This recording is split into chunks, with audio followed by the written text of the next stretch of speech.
Hello, everybody, again. So happy to be with you and so honored to share with you today. And I'd like to start by asking you to consider, when is the last time you got on roller skates? Or the last time you went skipping or played hopscotch? You know, there are so many last times that pass us by without even noticing. Childhood, for instance, or teen years. The poet Veronica Patterson has a touching poem that begins, the last times you didn't know were the last.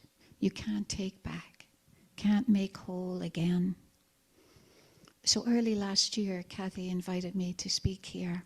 And I'd prepared this talk, spent a long time on it, and it was about those last times and about cherishing the times we do have.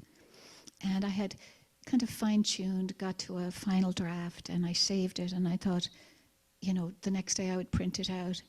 Well, the next day I opened the computer, went to open the document, and it had disappeared, just vanished without a trace. And I can tell you, I didn't know that was the last time I was going to see that talk.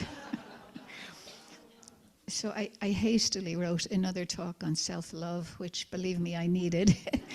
And as they say, attend your own lectures. So the theme, it seems like it segues nicely into this theme today of Carpe Diem, seizing the moment while we have it. Our world seems so uncertain these days. Are you okay? Are you sure?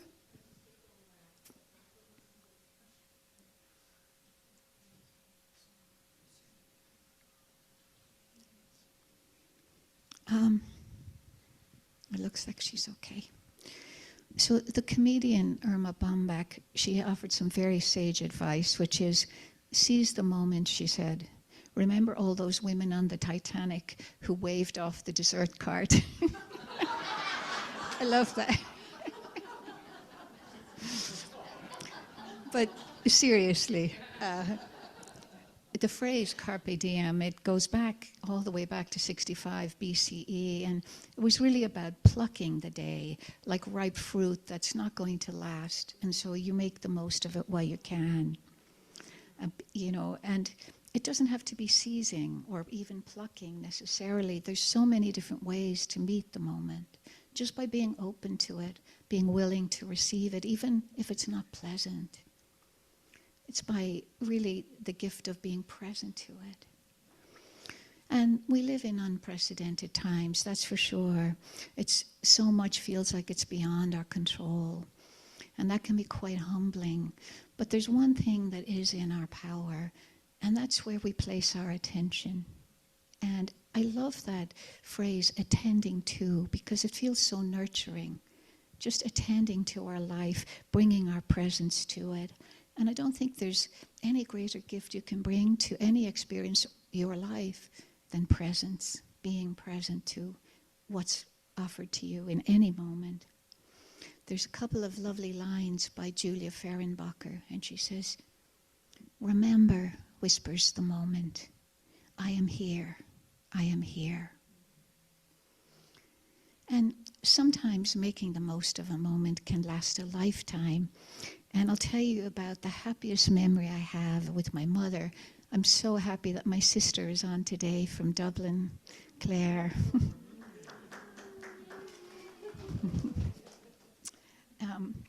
So she'll know these memories. So we grew up in a large family. There were 8 of us in a small house. And my mom was always busy, as you can imagine, always moving to the next chore, always trying to keep things together. She was amazing, actually, at managing that. But there was this one day when she picked me up from school. I was about 5, and we were walking home. And it was just a very cold winter day, and all of a sudden the sun started to come out, and she just stopped in her tracks, and she pointed at this tall fence, and she said, look, and there was this spider's web, and it was just kind of flooded with sunlight. And we just stood there and marveled at these rainbow silvery filaments of the web. And we must have been there for about, I don't really remember, maybe 5-10 minutes. But I have to say that right up until my mum died at the age of 96, that remained our happiest memory together for our whole life. And because she was present, she was available, she was giving me her full, the gift of herself, her presence. And it still moves me so deeply.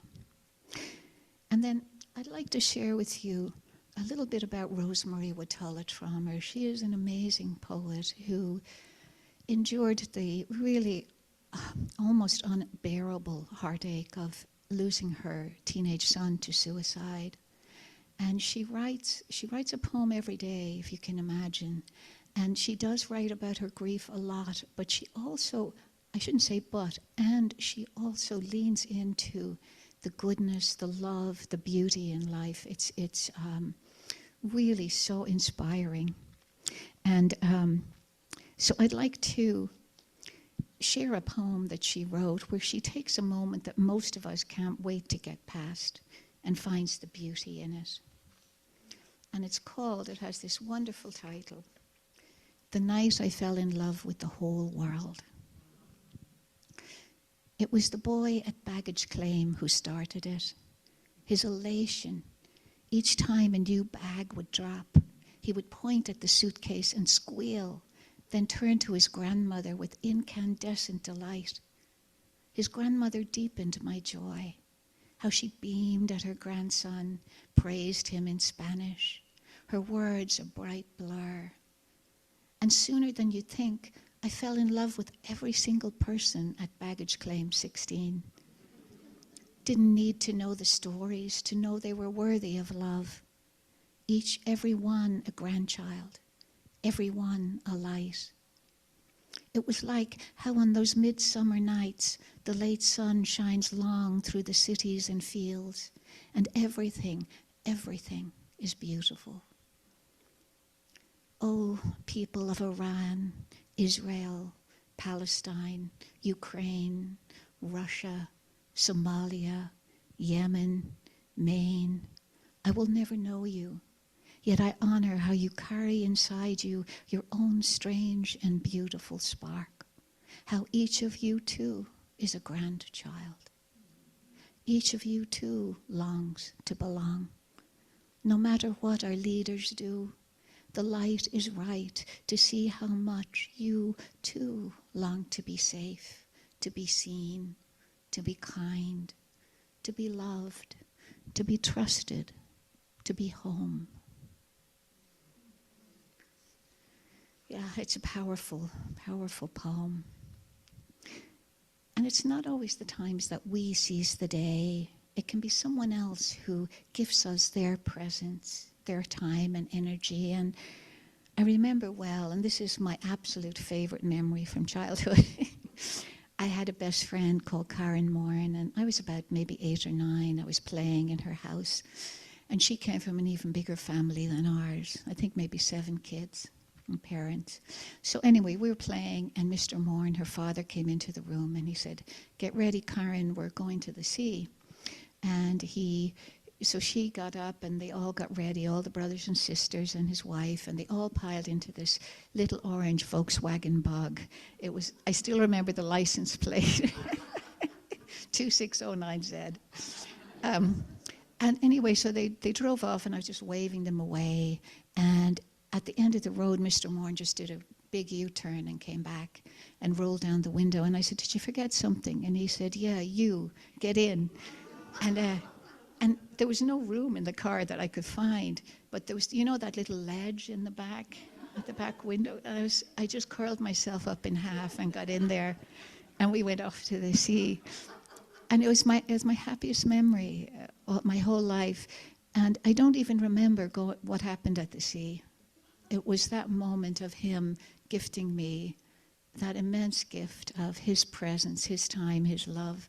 And Mr. Moran's long gone now, but he's left an enduring gift in my heart forever.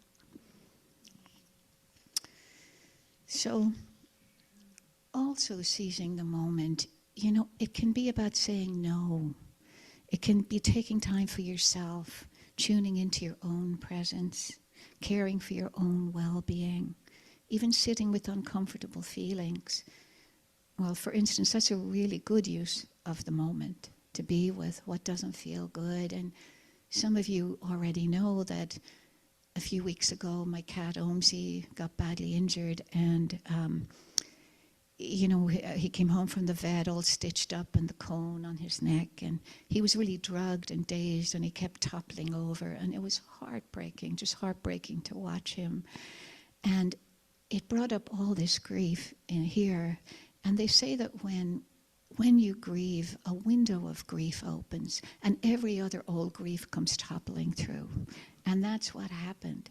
But I could feel like these were lost orphan parts of myself that needed love, that had been kind of buried somewhere back in the past. And so it felt really good to give them my presence, to hold them, to let them dissolve. So that was a kind of different way of meeting the moment. And one of the biggest lessons in life, it seems to me, is to learn to allow, just allow every moment to offer us what it does, even if it's not what we want. Eckhart Tolle says to meet the moment as if you'd chosen it.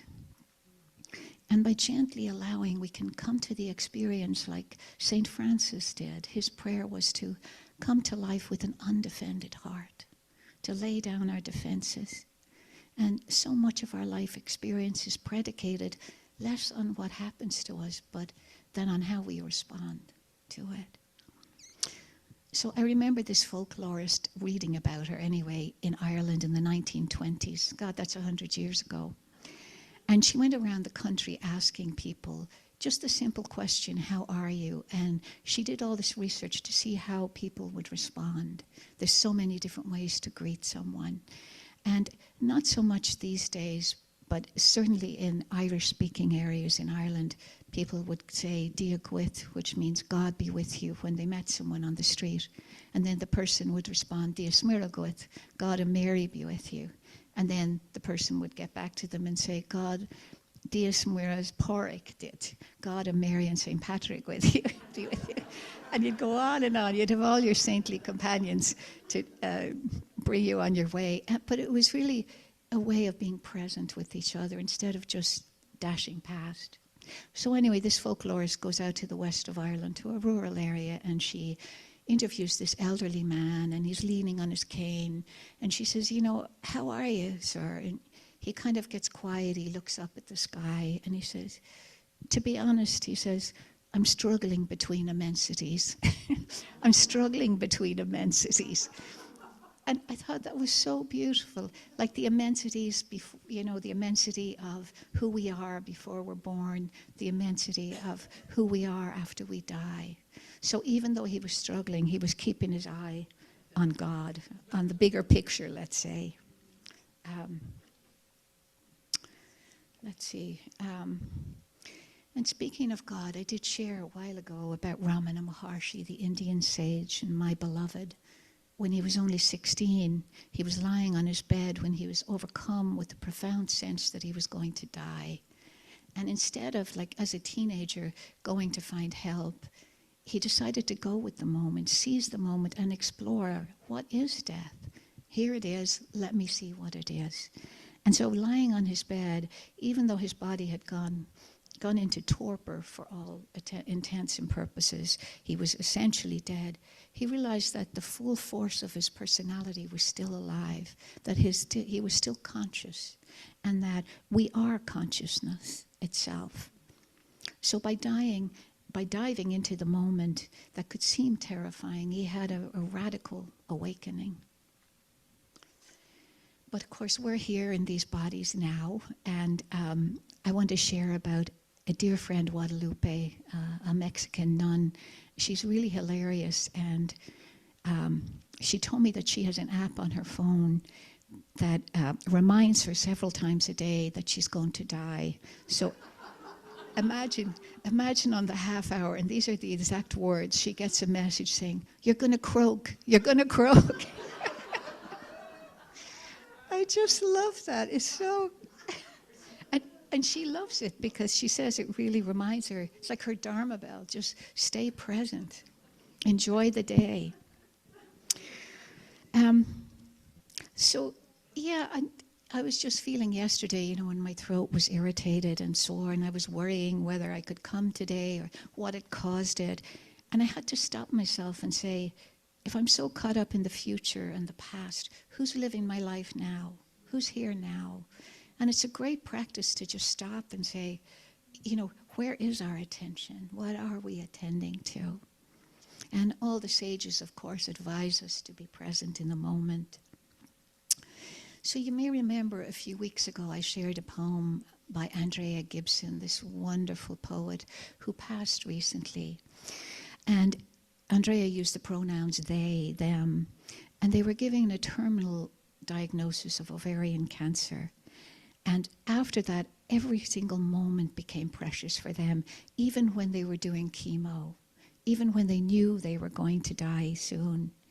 Andrea realized the immense gift of life itself, the wonder and the brevity of it. And she really leaned into the remaining time with abandon. She wrote these beautiful words. In the end, I want my heart to be covered in stretch marks. I just think it's so beautiful. And we can learn a lot too from the animal kingdom. Dogs, for example, talk about being present, not holding grudges, living for the now. So I'd like to share with you a poem by Marie Howe about her dog, Jack. And it's a very sweet poem. She just actually won the Pulitzer Prize. Jack and the Moon. After driving home through the forest, I curled into bed to sleep, but Jack wouldn't let me. He whined and barked, high-pitched barks I'd not heard before. No, I said from under the blanket, no. Still, he barked and paced and paced and barked. No, Jack.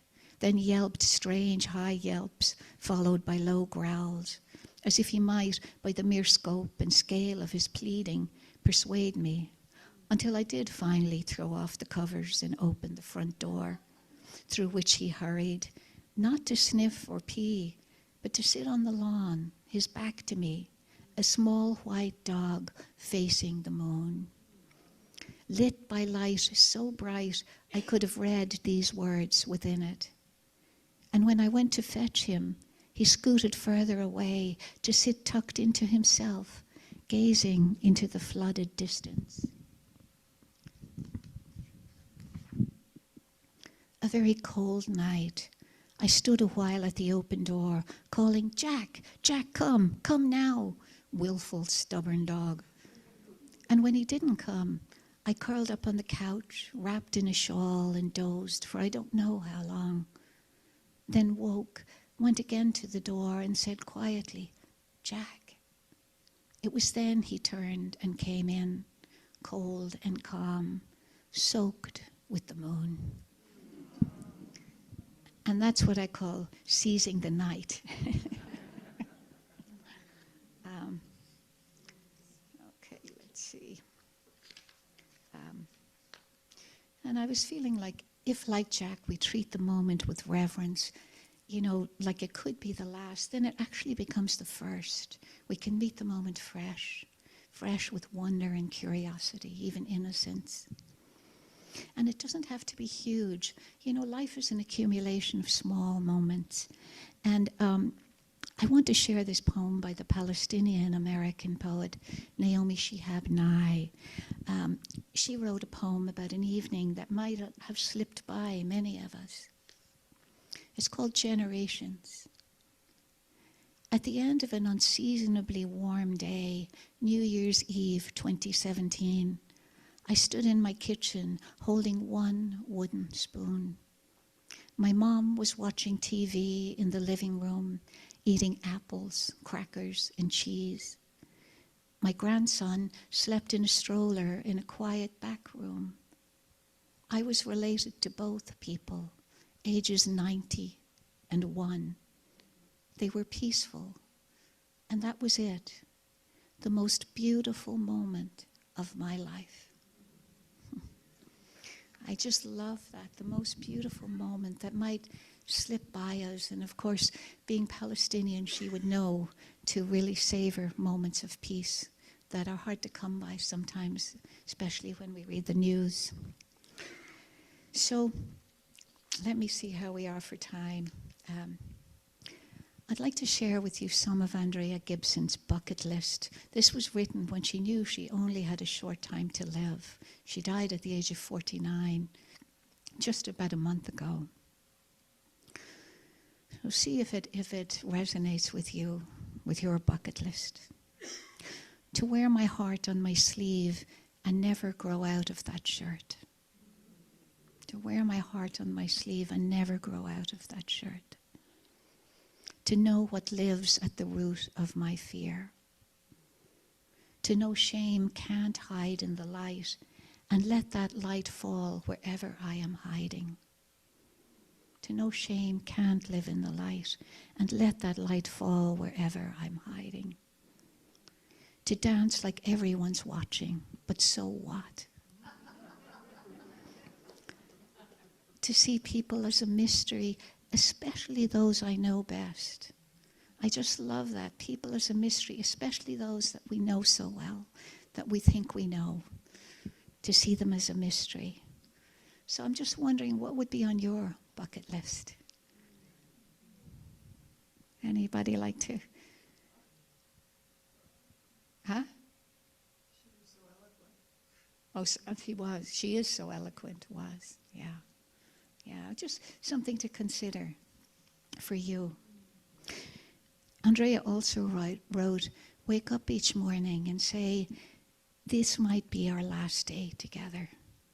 To have a warm heart, never warm to the idea of a promised tomorrow. So, and I'll just say Michelle Obama, I listened to a podcast with her, and she talked about her mother passing, and her mother had this rich, full, long life, and even she at the end said, it went so fast. It's like in one door and out the other. So Leo Tolstoy, you may have heard of, he's a Russian writer, and he wrote this really sweet short story about a little boy called Nikolai, and Nikolai had 3 questions weighing on him. He asked, what is the most important time? Who is the most important one? What is the most important thing to do?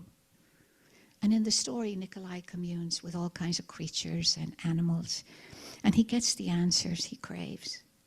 So the wise turtle tells him there's only one important time, and that time is now. Yeah.